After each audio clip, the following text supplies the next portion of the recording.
السلام علیکم ورحمۃ اللہ وبرکاتہ۔ آپ دیکھ رہے ہیں YouTube channel second history. Viewers, اگر آپ چینل پہ نئے ہیں تو چینل کو سبسکرائب کر لیں اور بیل آئیکن کو دبانا مت بھولیے گا تاکہ آنے والی ساری ویڈیوز آپ تک پہنچ جائیں۔ ویورز، آج ہم بات کر رہے ہیں زندگی اور موت کی حقیقت، آخرت کی کہانی، انسان کی زبانی۔ زندگی اور موت کی کشمکش ابتدا سے چلی آ رہی ہے۔ زندگی نے دعویٰ کیا کہ اس دنیا میں ہمیشہ رہوں گی، موت نے اس کو باطل کر کے دکھایا۔ کشمکش ہوتی رہی، دن رات، مرگ و زیست میں انتہا میں موت جیتی اور زندگی ہار گئی۔ زندگی میں انسان نے مکان بنایا، کارخانے بنائے، دکان بنائی، ملیں لگائیں، باغات لگائے، کوٹھیاں، ایئر کنڈیشن تیار کیں، محل بنائے، آرائش و زیبائش کے سامان تیار کیے، بناوٹ، سجاوٹ، سج دھج دکھایا، قلعے تیار کیے، حفاظتی جنگلے لگائے، مگر جب موت نے ڈیرا ڈالا، اجاڑ کے رکھ دیا، رہنے والے مکین چلے گئے، گاہک آئے، دکاندار روانہ ہو چکا تھا، بیوی تھی مگر بیوہ تھی، بچے تھے مگر بے سہارا، ہنستے ہوئے گھر غمزدہ ہو گئے، خوشی غم میں تبدیل ہو گئی، آبادی بربادی میں تبدیل ہو گئی، خانہ سرسبز و شاداب خراب ہو گیا۔ اللہ اللہ، کتنا ہولناک منظر ہے۔ نومولود چیخ رہا ہے مگر دودھ پلانے والی شفیق ماں دنیا سے چل بسی ہے۔ ایک حکایت ہے، حضرت ابن منبع فرماتے ہیں کہ ایک مرتبہ ملک الموت ایک بہت بڑے جابر ظالم کی روح قبض کر کے جا رہے تھے۔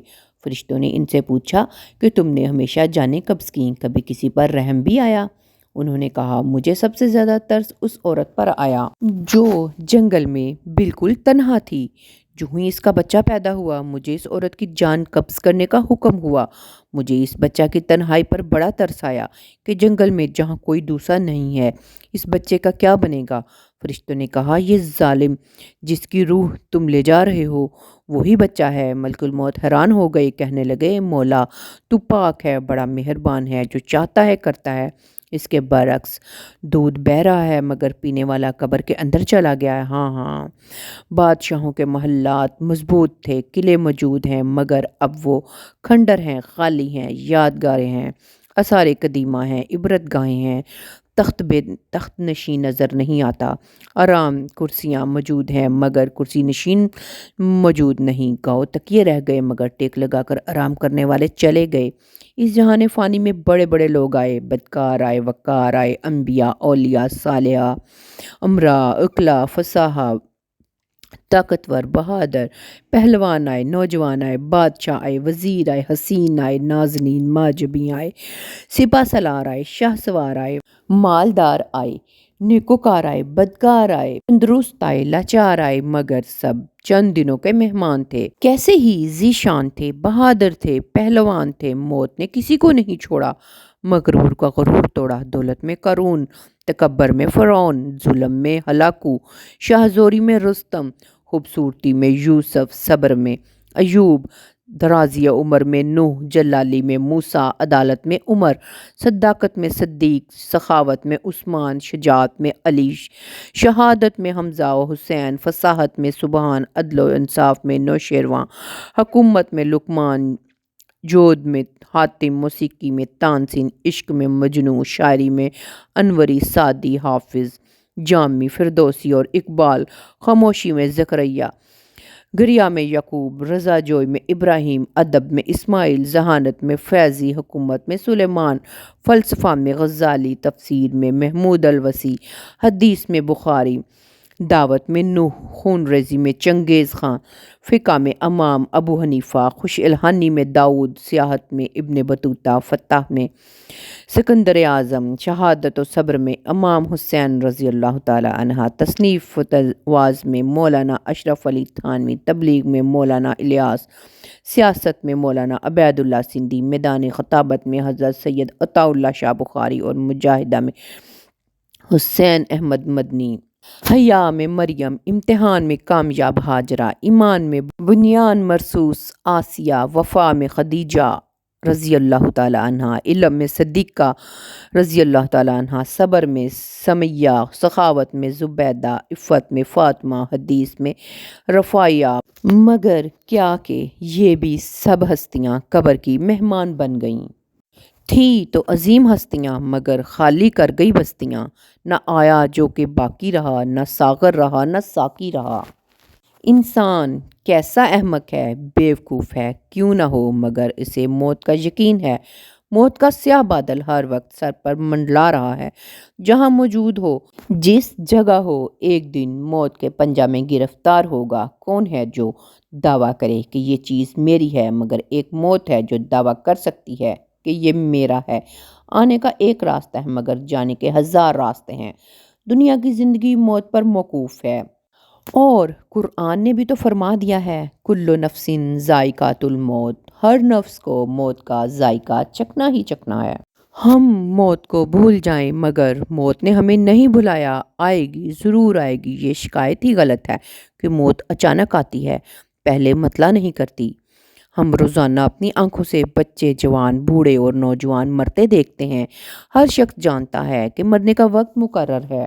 قدیم بادشاہوں میں رواج تھا کہ ایک افسر ان کو ہر صبح و شام موت یاد دلایا کرتا تھا۔ جب شاہ جہاں کی تاج پوشی ہو رہی تھی، راگ رنگ، ناچ گانے، راجے مہاراجے، خوبصورت لونڈیاں، سپاہ لشکر سب موجود تھے۔ خزانے لٹائے جا رہے تھے، اہل اللہ دعا کر رہے تھے، فقراء گدا مداح سرائی میں مصروف تھے، شعراء قصیدے لکھ رہے تھے۔ انتظام و اہتمام دربار عام صبح و شام جاری تھا۔ شاندار چمکدار موتیوں والا تاج سر پر تھا۔ آفرین، مبارکبادی کے پیغامات، اطلاعات لگاتار مل رہے تھے۔ خوشی و مسرت و شادمانی میں ہر شخص باغ و بہار تھا۔ اچانک ایک فقیر نے بلند آواز سے کہا، بادشاہ سلامت! اتنی خوشی کا اظہار کریں جتنی خوشی رہ سکے، کل یہ تاج اتارا جائے گا، یہ شاہی ختم ہو جائے گی، یہ عیش و عشرت سب کافور ہو جائے گی۔ جو عزت دے سکتا ہے ذلت بھی دے سکتا ہے، شاہی دینے والا تباہی بھی کر سکتا ہے، تاج دینے والا اتار بھی سکتا ہے۔ ہزاروں میں رونق افروز ہونے والا کل تنگ و تریک قبر میں جائے گا۔ شاہ جہاں کا چہرہ یکا فک ہو گیا، گردن جھک گئی، آنکھیں پرنم ہو گئیں، دماغ چکرا گیا، وجود کانپنے لگا۔ فوراً تخت سے اتر کر مٹی پر سر رکھا، عاجزی و انکساری سے روتے ہوئے عرض کیا کہ مالک زمین و آسمان، اے حقیقی شاہ جہاں، رب دو جہاں، اے رحیم و رحمان، اے وارث کون و مقام، میں کم ترین انسان شاہ جہاں، پانی کا قطرہ، لاش، محض محتاج، فقیر، ناتواں، بندہ حقیر ہوں۔ اے اللہ ذلت سے بچانا، حکومت تیری ہے، میں تیرا محکوم ہوں۔ میں عاجز، تو قوی، میں انسان، تو عالی شان، میں فقیر، تو مدبر، میں فانی، تو باقی۔ مجھے ناز نہیں نیاز ہے، تو ہی شرافت دے، قوم کی خدمت دے۔ بادشاہ کی اس مسکینی، ناتوانی، بے چینی، بے قراری اور اضطراری کو دیکھ کر پورے دربار میں سناٹا چھا گیا۔ تمام خوشیاں، عیش و عشرت، فکر آخرت میں تبدیل ہو گئیں۔ ہر طرف خاموشی چھا گئی، تمام پروگرام موقوف، اذہان معوف۔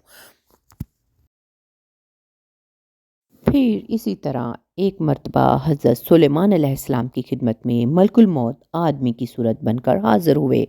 ایک وزیر حضرت کے پاس بیٹھے تھے۔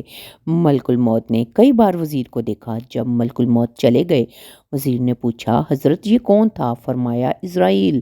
وزیر نے کہا، اس کے بار بار دیکھنے سے خوف پیدا ہو رہا تھا، ابھی کو حکم دیجئے کہ مجھے اپنے وطن بوماس جزیرہ میں پہنچا دے۔ حضرت سلیمان نے حکم دیا۔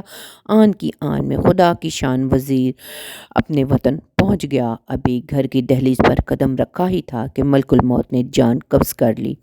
دوسری ملاقات میں سلیمان علیہ السلام کی دریافت فرمانے پر ملک الموت نے جواب دیا، میں حیران تھا اور مجھے حکم ہوا تھا کہ اس وزیر کی جان جزیرہ باموس میں قبض کرنی ہے، اور یہ یہاں آپ کے پاس بیٹھا تھا، مگر حکم پورا ہو گیا۔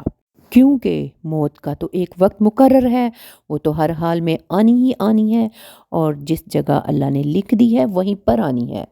جیسا کہ قرآن پاک میں ہے، کل من علیہا فان ویبقا وجہ ربک ذو الجلال والاکرام، جو کوئی زمین میں ہے فنا ہونے والا ہے، اور باقی رہے گی ذات تیرے رب کی بزرگی اور عظمت والی۔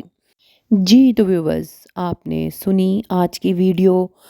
نیکسٹ پارٹ اس ویڈیو کا کل اپلوڈ ہوگا۔ تب تک کے لیے اجازت دیں۔ ملتے ہیں نیکسٹ ویڈیو میں۔ اللہ حافظ۔